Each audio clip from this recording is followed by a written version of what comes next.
All right, welcome. You ever stop and think about how a massive investment bank actually works? I mean, how do they handle trillions of dollars without everything just falling apart?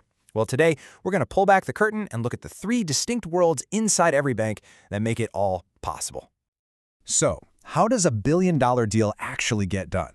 It's a fantastic question, right? Because it's not just one person in a fancy office making a single phone call. No way. It's this huge, coordinated effort. It all comes down to a super specialized structure, a system that's built from the ground up to both create and, just as importantly, control these enormous financial deals. Okay, so at its heart, every single investment bank is split into these three worlds. They're totally distinct, but they absolutely need each other to survive. You've got the front office. These are your deal makers, the ones generating revenue. Then there's the middle office. Think of them as the guardians managing risk. And finally, the back office, the support system that makes sure everything actually works. It's this balance that's key. You know, a really great way to get your head around this is to think of an F1 racing team. It's a perfect analogy. The front office, that's your star driver, pedal to the metal, pushing for the win. The middle office is the pit crew and the engineers, right? They're managing all the risks, making sure the car is compliant, that it won't just fail mid-race. And the back office, well, that's the factory and the entire logistics operation. They build the car, they make sure every single part is in the right place at the right time. You can have the best driver in the world, but without the other two, you're not even finishing the race, let alone winning it. All right, let's start with the first world, the front office. They're often called the rainmakers, and for good reason. This is where the money is made. It's the part of the bank that's out there face-to-face with clients, making the deals happen. Now, what's so cool about the front office is that it's not just one thing. It has these two very different personalities. On one hand, you have the investment banking division, or IBD. I like to think of them as the marathon runners. They are meticulous, playing the long game, working on these huge merger or IPO deals for months, sometimes even years. And then you have sales and trading, or S&T. These are your sprinters. They're all about speed and instinct, buying and selling in fast-moving markets, making decisions in a split second. Totally different vibes, but both are laser-focused on bringing in revenue. So if you're an MBA student, this career ladder is probably what you're dreaming about. You'll likely start as an analyst or an associate, really deep in the weeds of financial modeling, the heavy technical stuff. But as you climb that ladder to vice president and then managing director, your job totally changes. It becomes way less about the spreadsheets and way more about managing those key client relationships. You become the one who actually closes the big deals, the rainmaker. And yeah, this number right here really shows you the incentive. The money is just incredible. I mean, junior salaries are great, don't get me wrong, but the real prize is at the top. A managing director can pull in over $1.6 million a year, and a huge chunk of that is from performance bonuses tied directly to the deals they bring in. That's some serious motivation. All right, next up, let's talk about the middle office. These are the guardians. If you think of the front office as the gas pedal, the middle office is the brake system, the seatbelts, and the GPS all rolled into one. They build the guardrails. Okay, this is a really crucial point. The middle office is not just some passive support team. Not at all. Their absolute core mission is to protect the bank's capital. They're the critical link between the front office's hunger for deals and the back office's need to process them. They make sure that the chase for profit doesn't accidentally, blow up the entire firm. So how do they do it? Well, they have a whole toolkit of critical functions. They're constantly running models on market risk to figure out what could go wrong. They're managing credit risk to make sure clients can actually pay up.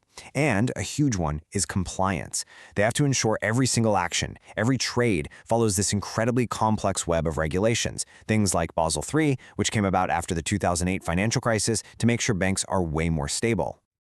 And that brings us to our third world, the back office, the engine room. Look, it's not glamorous, it's not client-facing, but let me tell you, without the back office, the entire bank would grind to a halt. It is absolutely essential. Right, this is where the rubber meets the road. All those big, exciting deals made in the front office, they're just ideas until the back office gets involved. They handle all the nitty-gritty post-deal processes. They make sure the money and the securities actually move from point A to point B, accurately and on time. Seriously, without them, a deal is just a conversation. The best way to really see how all three of these worlds connect and depend on each other is to just follow the life of a single trade. Let's walk through it. Okay, so it all starts in the front office. A trader buys a stock for a client. Boom. The instant that happens, the trade info gets zapped over to the middle office for validation. They run their checks. Is it within our risk limits? Does it follow all the rules?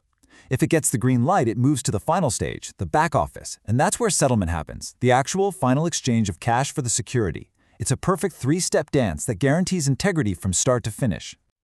So, if you're thinking about your career, why does all this matter? I mean, it's a nice structure, but what's the big deal? Well, the big deal is that this whole traditional siloed system is being completely shaken up by two massive forces of change. First up, regulation. Since the 2008 crisis, a wave of new rules has given the middle office a huge amount of power. Risk and compliance aren't just an afterthought anymore. They're at the very center of the bank's strategy. And second, technology. Things like AI and blockchain are automating huge chunks of the back office and giving the front office incredible new tools. This is completely changing what the jobs look like and the skills you need to get them.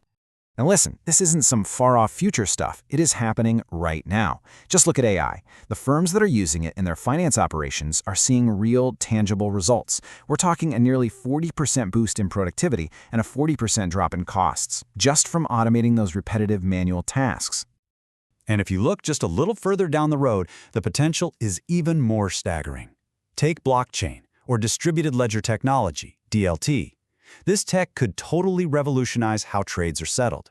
Imagine, instead of a dozen different records, you have one single, shared, trusted source of truth. That could wipe out massive amounts of manual work in the back office, saving the industry something like $20 billion a year. That's a game changer. Okay, so if you're trying to figure out where you fit in all this, this slide right here is your ultimate cheat sheet. It breaks it all down. Are you driven by generating revenue and love interacting with clients? Well, the front office with those big bonuses is probably your spot. Are you more analytical, focused on mitigating risk? The middle office is calling your name. Or are you all about operational excellence and have an insane attention to detail? The back office could be a perfect fit. So, as we wrap this up, I want you to walk away with 3 key takeaways.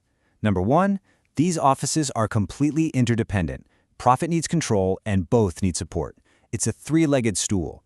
Number 2, the middle office is a bigger deal now than it has ever been. Regulation has made it a core strategic player. And number 3, tech is reshaping everything. The jobs in the middle and back offices are shifting away from manual processing and toward high-level technical oversight. All right, let's get you prepped for that big interview. You can pretty much guarantee you're going to get some questions about this stuff. The first one is a classic. Can you describe the 3 offices and walk me through the life cycle of a trade? You know this now. You're ready. Okay, next up, they're going to want to know where you fit into this picture. This is your moment to shine. Connect your personal skills. Are you a great communicator, a quant wizard, a detail-oriented perfectionist, to the specific needs of the office you're aiming for? That cheat sheet slide we looked at, that's your roadmap for this answer. And finally, be ready for a question about the future. They want to see that you're not just thinking about the job today, but where the industry is headed. This is where you talk about the trends we just covered. How is AI going to change things? What's the impact of blockchain going to be on the role you want? Show them you're thinking 5 years ahead. And I'll just leave you with one final thought to chew on. As technology keeps getting better, as it keeps blurring the lines between managing risk and handling operations, you have to wonder, will a bank of the future even need 3 separate distinct offices? Or will they all merge into something completely new? Something to think about.